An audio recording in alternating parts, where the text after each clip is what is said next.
Friends, I welcome you to my channel. Before listening to this story, I will ask you to like and subscribe. It is not difficult for you, but it is pleasant for me. And we're starting. All the characters in the story are over 18 years old.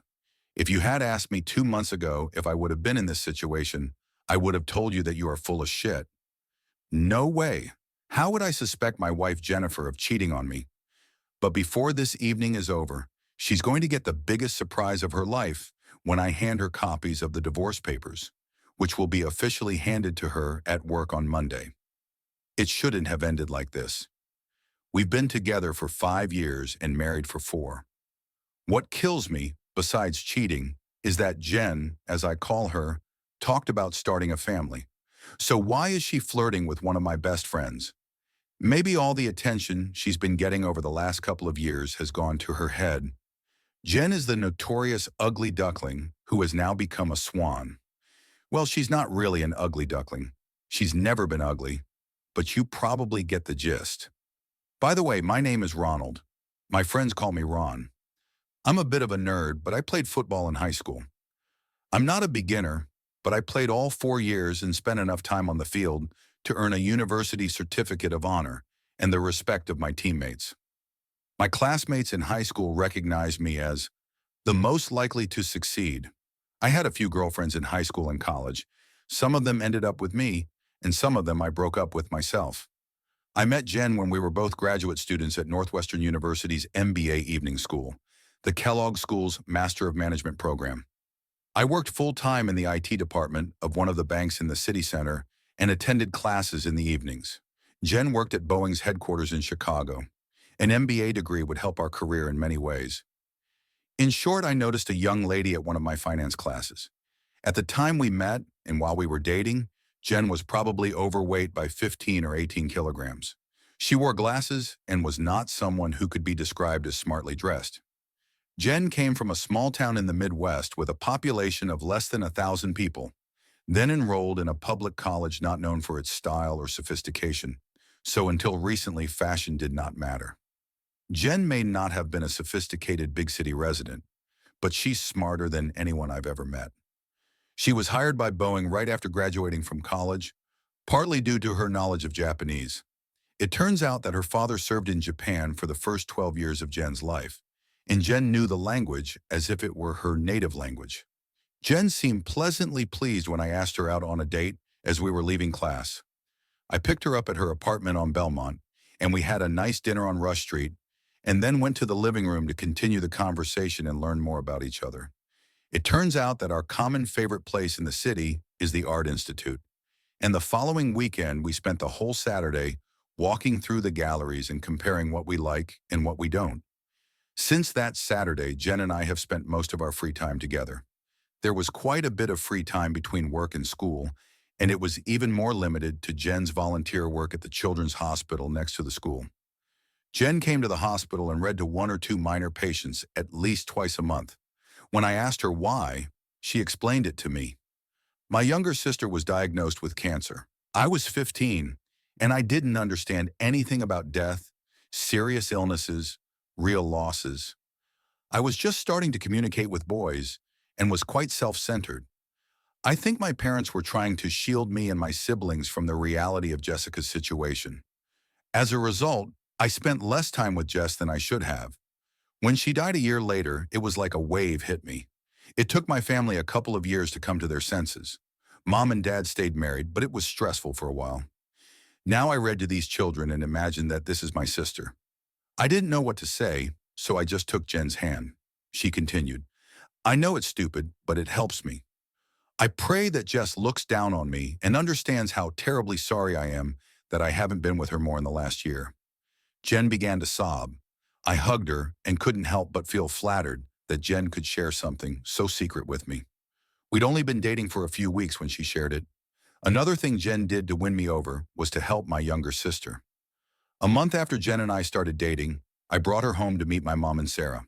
My father, Owen, had left us 10 years earlier. Sarah was 7 years old and I was 15. Owen, I never call him Dad, left Mom after she told him about an ongoing affair he had with his secretary. Mom had already caught him once, and after Owen promised to stop dating this woman, They tried to save the marriage for the sake of the children. A year later, Owen got caught again, and then he just packed up and moved out. Owen continued to send a monthly alimony check, as required by the court, but after that day I rarely saw him. It didn't really matter to me. Owen was rarely around before he left. I can't recall him attending more than a few school or sports events. I think it was much harder for Mom and Sarah. Anyway, Jen met her mom and Sarah. Jen and Sarah instantly found a common language. From that day on, they behaved like sisters. Both were smart, bullying, slightly withdrawn, and they needed a little self-confidence to reach their full potential. Sarah watched Jen transform into a confident, successful businesswoman, and it seemed to inspire Sarah, which she needed. Sarah enrolled at the University of Iowa and plans to study medicine over time. Jen and I continued to date, and our relationship continued to get better. We had an exclusive conversation. I made it clear to Jen that infidelity instantly ruins the deal, given how I watched my mother almost get destroyed by Owen's betrayal. Jen agreed, and everything about Jen made it clear to me that I could trust this woman with my heart. Our first time was sweet, and in a sense, not too hot. After the first 2 love-making sessions together, Jen did what she always did when solving a new task. She bought 2 books and brought them to my house. Ron, I can tell you that I'm not shaking your world. There is no excuse that 2 highly intelligent people didn't have the best lovemaking in the universe. So now making love competed with common interests, friendship, and intimacy. My life was full, and on the first anniversary of our first date, I asked Jen to marry me. Jen said yes, and we got married 6 months after that. It was during our engagement that Jen's physical transformation began to take place. For some reason, it was important for her to lose 10 or more pounds by the wedding. She had her eye on a wedding dress and couldn't imagine herself in it if she didn't have a body to make it look good. Jen's time at the gym wasn't wasted for any of us. I started lifting weights again. It was the first time I took weightlifting seriously since my senior year of high school, and it paid off. My coach insisted on measuring me before class started, and my biceps were just over 30 centimeters. 6 months later, they were close to 38-centimeter guns, the term Jen used. There was a hint of six-pack and a good start for some pectoral and latissimus muscles. Jen was losing weight, and a month before the wedding, a colleague took her to one of the upscale salons on Michigan Avenue. Jen's invariable ponytail was replaced by a businesswoman's hairstyle with highlights to match. Gradually, Jen was transformed. I will never forget the moment when Jen walked down the aisle of the church on the arm of her father. Instead of Mendelssohn's Wedding March, the string quartet played Pachelbel's Canon. Jen lifted her veil, and I saw the most beautiful woman in the world. From the moment we exchanged vows and said yes, I was the happiest person in town. We both graduated, got master's degrees, and both advanced in our fields. Jen had to travel abroad at least once a month, but that was okay. It was only for a week, and to tell the truth, at that time in my life, it seemed like a good thing. I spent a week chatting with my boyfriends. I never had any reason to suspect Jen of cheating on me when she was out of town. Whenever Jen met me at the door, whether it was after a week-long trip or after a day at the office, she kissed the top of my head and said, "Ron, I love you. You see what's the matter?" I never suspected anything because Jen and I were compatible in almost every way. Our marriage, and especially our bed life, was what I would call perfect. I once heard that if you put a penny in a jar every time you and your wife made love during the first year of marriage, and then take out a penny every time after the first year, then there will still be pennies in the jar when you celebrate your 50th birthday. It was different with Jen and me. Jen was returning from one of her trips abroad, and we spent the weekend in bed.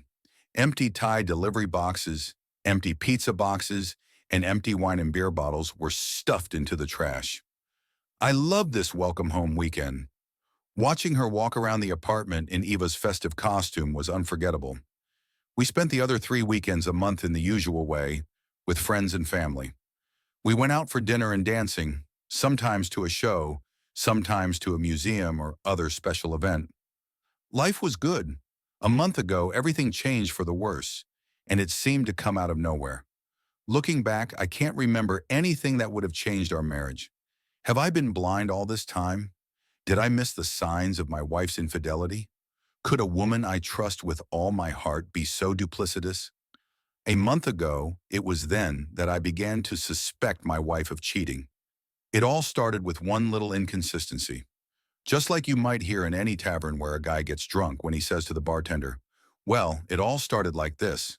It was the day I received a bonus at work for completing a project to install a new server system in the bank. The system started working 2 months before. We collectively held our breath for a whole month, but everything went according to plan. There were no failures in the operation of Murphy's Law. The top management was delighted. This would have saved the bank millions, and they decided to reward me and my employees with a nice bonus. It was a surprise, and I wanted to share the news with Jen. It was one of those wonderful spring days, and I decided to take a couple of hours off, stop by her house to invite her to lunch. I was practically floating in the air. Half a block away, I saw Jen coming out of the front door, accompanied by my good friend and college roommate, Carl Morris. They immediately got into a taxi, and I rushed to catch them. I tried calling Jen on her cell phone, but she switched to voicemail. Since their houses were nearby, it didn't seem unusual, but why wasn't she answering her phone?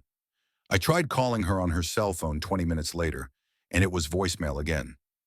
I went back to my office trying to figure it all out, but as soon as I entered the lobby of the bank to use the ATM, all hell broke loose. If you can believe it, 2 idiots tried to rob a bank. I mean, with some off-the-shelf software and a decent computer printer, you can forge cashier's checks and steal thousands of dollars.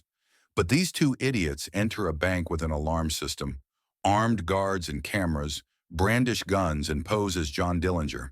And even if they walk out the door with a bag of money, when they open the bag of indelible paint explodes, covering the money and the thieves. The 2 of them didn't even have time to walk out the door. A detective from Chicago was cashing a check at the time, and his partner was sitting in their car outside and waiting for him. Between 2 police officers and a bank guard, both bank robbers were shot dead as they left the building. I was right there during the whole shooting. Who knew that the shots were so loud? My ears were still ringing 3 hours later. Anyway, I had to spend some time with 2 detectives testifying about what I saw. By the time I was done with the police, I was exhausted and needed a drink. I went home, and I almost forgot about Jen and Carl until she walked through the door. I was sitting in my leather armchair and drinking my second glass of beer. Ron, why are you home so early? I've had a hell of a day, Jen. I needed a beer. That's not like you, honey. And why didn't you answer my call? I called you back when I saw that I missed your call. It reminded me of missing lunch. Well, Jen, here's the thing. I told Jen about the botched bank robbery and how I was 6 meters away from the shooting. Jen's face turned white, and she jumped into my lap. My God, Rob, you could have been hurt either, or... Jen burst into tears and almost squeezed the air out of my lungs. When Jen finally calmed down, I had the opportunity to ask her. I called you just before noon. I wanted to invite you to lunch. Jen looked, I don't know, somehow different. I'm sorry, honey. I've been busy with meetings all day. I didn't even get a chance to eat. Jen just lied to me. Given Jen's fiction about her lunch break, I didn't tell her about my bonus. I decided to use some of the prize money to find out what Jen and Carl were up to. Do you know how expensive private detectives are? The cheapest one I could find cost $300 a day plus expenses. I hired this guy. His name is Dwight Aldeneski, and he's supposed to be watching Jen for a week. It cost me almost $1,800, but by Thursday evening I had a report. I met with Mr. Aldeneski at his office. I've been following your wife for the last 4 days, and today she finally screwed up. At noon, she left the Boeing building on Riverside with this man. Aldeneski showed me a photo. It was Jen and Carl Morris. They got into a taxi, just like you told me they did last time. So I was ready. My taxi followed theirs. They got off at Palmer House on the Wabash. I followed them into the lobby and they entered the elevator. That's where I lost them. But I have photos of them getting into the elevator, as well as photos of the 2 of them getting out of the elevator about 50 minutes later. I couldn't help myself. I wanted to either swear or cry. I will print out my report, attach photos, and send it to you by Monday next week. Should I send it to your office? Would you like me to keep an eye on your wife? No, it's all right. That's enough. The deposit you gave me covered the bill. I'll send you a receipt with the report. Yes, thank you. I walked out of old Inesky's office like I was sentenced to death. Never in my life would I suspect Jen of cheating, and with one of my best friends. The problem now was how to behave normally until I knew what to do next. All week I've been trying to make lists of what to do if my worst fears are confirmed. I went home. Jen met me at the door as usual. I pretended to have a terrible headache and went to bed without dinner. I was in bed. I was just lying with my eyes closed when Jen came into the room. Rob, are you okay? Can I get you something? No, I just want to lie here with the lights off. The light only makes it worse. Jen jumped out of bed and turned off the light. How about a cold napkin on your head? Mom used to do this for me when I had a headache. Damn, why does she have to be so cute? Was it because of remorse? No, Jen. Please just let me lie here in the dark. Jen kissed me on the forehead and left me alone, closing the bedroom door. While I was lying there staring at the damn ceiling, I started thinking about how I could get back at both Jen and Carl. Maybe it won't happen this week or this month, maybe not even this year, but I would get my piece of meat from these two. On Saturday, I did something I had never done before. I got access to Jen's personal card. 4 separate hotel rooms have been paid for in the last few weeks. I was more angry than ever now. Carl is not only using my wife, he also has the nerve to make her pay for this damn room. The weekend in our apartment turned out to be stressful. I'm not sure how I handled it without letting Jen get a hold of me, but I kept myself in check. My meeting with the divorce lawyer was scheduled for Tuesday. Until then, I needed to control myself.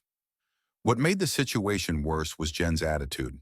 All weekend, all she did was ask, Ron, can I get you something? Do you still have a headache? Is there anything I can do to make you feel better? Finally, at dinner on Sunday evening, she told me some news. Ron, you'll be 30 in 2 weeks. I made a reservation for dinner and booked a room for Saturday night. On your birthday, you will wake up next to me. That's all. That's how I was going to strike the first blow to restore my manhood. That's great, Jen. I can't imagine a more enjoyable way to spend my birthday. I kissed her. She won't see it. On Tuesday, I went to a divorce lawyer. It would have been a direct split in half, so the paperwork was simple, but it still cost a few thousand. Another big part of my bonus. I kept myself in check for the next 2 weeks. It was hard, and it got even harder considering Jen's loving attitude. The day after my meeting with the lawyer was strange. Jen came out of the bathroom this morning, and she was completely dizzy. She gave me a kiss and rushed around the bedroom getting dressed. I paid special attention to her outfit, thinking that her good mood was due to the fact that she planned to meet Carl at one of their special dinners. I called her office phone at 12:30, and Jen answered the call. Ron, I was just thinking about you. How is your day going? I mumbled something in response. I was so sure she wouldn't be there that it confused me. As a result, we agreed to meet for dinner after work, and so it went on until the evening of the following Saturday. Jen told me to pack light. I put on my suit and packed one casual outfit. Jen didn't know that copies of the divorce papers were in my suitcase. Here's my plan. We'll have dinner tonight. After dinner, I'll bring her to her room, and as soon as she's ready to calm down and curl up to sleep, I'll take the papers out of my suitcase and give them to her. I'm going to leave this room and her behind and start a new life. Sometime later, after she feels the pain, I'll ask Jen, why? And I hope to get an answer. Jen didn't tell me where we were staying for the night. It's a surprise. She said it like we were having a great evening. She didn't even know it. She called a taxi. It picked us up and we drove downtown and stopped right in front of the Palmer's house. Brought me to the same damn hotel where she's making love to my friend. I hardly got out of the taxi. We entered the lobby and she checked in. The messenger took our bags. He would bring them into our room and Jen and I would go straight to the restaurant. I was dizzy and Jen took me to the elevator, to the 2nd floor. I didn't know there was a restaurant on this floor. My blood pressure jumped. How the hell was I going to keep myself together for the next few hours over dinner until I handed Jen the divorce papers? I really love this woman. Why is this happening? We walked down the hallway, then 2 double doors opened to my right. Surprise! What the hell? As if in slow motion, I looked at the people standing in front of me. Jen took my hand and led me into the room. The people seemed familiar. But what are Mom and Sarah doing here? They're standing there with Carl and his wife. Then I look to my right. It's weird, but these two guys look like the two guys I went to high school with. To my left were three of my employees with my boss. When about 30 people in the room started singing "Happy Birthday," my brain caught my eyes. It's my birthday party. Jen was standing next to me, and her arm was wrapped around mine. "Happy 30th birthday, my love." She tilted my head to kiss me, and everyone started clapping. It was a great evening. I met up with some old friends I hadn't seen in years. I saw my employees and boss in a different light. It was a pleasure to share this special day with my family and other good friends. Carl and his wife Yvonne came up to me, and he said, "Jen didn't think we could fool you. We've been planning this for months, and we thought you'd understand for sure," Yvonne added. "You should have seen Jen's face when you kept calling her during our first meeting with the catering manager. She almost panicked. Jen and Carl got out of the elevator, and the caterer and I were waiting, and Jen was like, 'What should I do? What should I do?' I don't think she's ever lied to you before." Yvonne, still laughing, walked over to where Jen was standing, talking to my mother.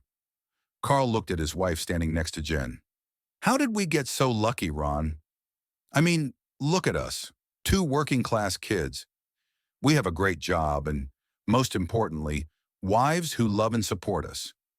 I don't think there can be anything better than this." The longer the evening went on, the more ashamed I became that I doubted my wife's fidelity. About 2 hours after the party started, I was opening postcards from the guests. Most of the postcards contained gags, such as a dollar bill. I opened the last postcard. It was just a black and white photo of two people kissing on the front side. Inside, it was simply written, "I love you," and it was signed Jen. But there was a stick glued to the left side. I held my gaze for a second. I had never seen anything like it before. There was a plus sign on the end of the wand, and then it dawned on me. I looked at Jen, and there was anticipation on her face. Then I realized that I was the happiest person in this big city. I scooped Jen up in my arms and spun her around. "I'm going to be a father," I told the crowd. There were cheers. It was crazy. Jen looked at me. "If I'm even a little bit like my mother, I'll probably gain a little weight with the baby. I'll probably look the same as I did 5 years ago." "You mean like when I fell in love with you and asked you to marry me?" Jen smiled. "Yes, that's it." An hour later, when we went up to our room, I was sober enough. Jen went to the bathroom, and I apologized. "I'm getting the ice, Jen." I pulled the divorce papers out of my suitcase and threw them in the trash in the hallway after tearing them into 1,000 pieces. "Some secrets you should take to your grave. This one will be mine. Well, I know that there are guys who, for some reason, will never be able to trust a woman. You think, what a naive bore. His wife cheated, and the child is not his. It turns out that I had the opportunity to get acquainted with the final bill for the party and these 4 expenses. Everything is listed as various deposits for the event, and the boy Jen gave birth to just 8 months later, as my Sicilian grandmother used to say, she spat it out. Yes, Ron Jr. is my boy. I have learned some valuable lessons. First of all, some women should be trusted. They were just brought up right. And secondly, don't let the situation escalate. Is there a problem? Discuss it. And thirdly, you get what you pay for hiring the cheapest private investigator. Almost cost me my marriage. I finally took a closer look at the fuzzy photo of Jen and Carl exiting the elevator that my private investigator took. Right there to Carl's left, half hidden by a tall guy, is Yvonne. Learning those lessons was worth half my bonus, but ultimately not as much as it could have been if I had handed Jen those damn divorce papers that day. End.